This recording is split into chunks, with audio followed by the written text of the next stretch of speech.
How do you pray for somebody who you feel has really, really harmed you? So what, it's easy to sit there with the anger and the toxicity and the bitterness? That's easy? Oprah and her mom didn't have the best relationship. She left little Oprah behind in Mississippi when she moved to Milwaukee. You have in your own mind what a mother should be and what you wanted your mother to be.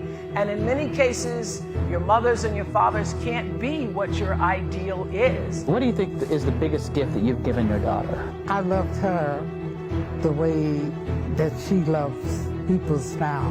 We didn't have a strong relationship. She never knew me. She never really knew who I was. The love that we're seeing Oprah give the universe really was born out of your love for her. Right. My mother and I had a complicated relationship. It wasn't until I became the famous Oprah Winfrey that I felt that she was even interested in seeing me. I remember the first night entering into that house and being told that I wouldn't be able to sleep with my mother and I wouldn't be able to sleep inside the house. It was because of the color of my skin. I don't know how I knew that, but I did. I went through a real period of self-discovery because you have to find other reasons for appreciating yourself. It's certainly not your looks. My grandmother was a maid. That's all she ever knew. Many times my grandmother would whip me with switches. She would braid the switches together and I'd get a whipping. And then in the middle of whipping me, she'd say, "Stop your crying, stop your crying." And I'd get whipped until I would stop crying.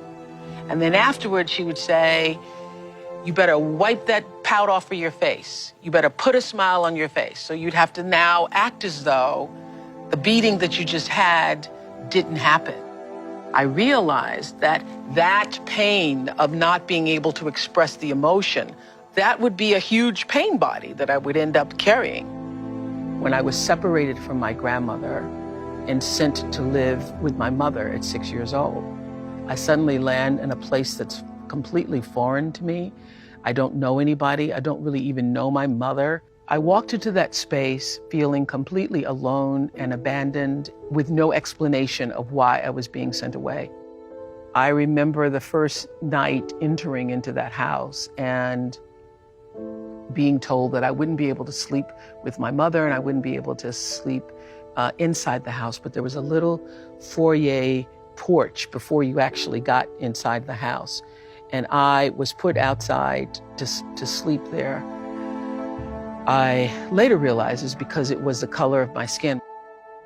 And my mother was boarding with this very light-skinned black woman who could pass for white. And I could tell instantly when I walked in the room that she didn't like me. It was because of the color of my skin. I don't know how I knew that, but I did. Years later, Oprah continues to be judged and criticized for her appearance. The new assistant news director came to me and said, "You know, your hair is too long, it's too thick, your eyes are too far apart, your nose is too wide, and your chin's too long, and you need to do something about it." I went through a real period of self-discovery because you have to find other reasons for appreciating yourself. It's certainly not your looks. My name is Oprah Winfrey. Oprah, spelled O-P-R-A-H, and if you noticed, it's Harpo spelled backwards. So this show that just getting underway nationally. Mm-hmm. It's going to do, it'll do well. And if it doesn't? And if it doesn't, I'm not defined by a show. You know, I think we are defined by the way we treat ourselves and the way we treat other people. You know, it would be wonderful to be, you know, acclaimed as this, you know, talk show host who's made it. That would be wonderful. But if that doesn't happen, there are, you know, other important things in my life. The moment I did that talk show, I felt like, oh, I can be myself. I felt like this is what I'm supposed to do. And that was August 14th, 1978. And that was the beginning of fulfilling the calling. My mother and I had a complicated relationship. It wasn't until I became the famous Oprah Winfrey that I felt that she was even interested in seeing me. I knew Oprah was going to be something. What do you think is the biggest gift that you've given your daughter? I loved her the way that she loves people now. My mother, she never knew me on this side. She never really knew who I was. And I realized that I was the kind of child who was always searching for love and affection and attention and somebody to look at me and say, yes, you are worthy. Oprah and her mom didn't have the best relationship. Years later, we're shocked to learn that Oprah had a half-sister, Patricia Lee, whose existence had been kept secret from Oprah. Why didn't you want to own up to it? Well, because I thought it was a terrible thing for me to do, that I had done, gave up my daughter. You have in your own mind what a mother should be and what you wanted your mother to be. And in many cases, your mothers and your fathers can't be what your ideal is. Isn't that correct? Yes, because they were broken when you got them. There are people amongst us like you and like me and many people in this room who are voluminous. We are 10-gallon people. But we may have been born into families of people who have pint capacities. When you are a 10-gallon person and you want love, you want it on a 10-gallon level. But a pint person, they could be giving you all that they have, sincerely giving you everything, but it doesn't fill you up because you're bigger than that. But you must realize some people, that's all they got. 5 years later, Oprah is forced to confront her mother. My mother was dying. I got a call from my sister that she thought it was the end. So I hopped on a plane and I surprised my mother. And she's like sitting in this little room. It's like 80 degrees and she just watches TV all day. I sat with my mother and I said, I don't know if you're gonna make it. Do you think you're gonna make it? And she said, I don't think I am.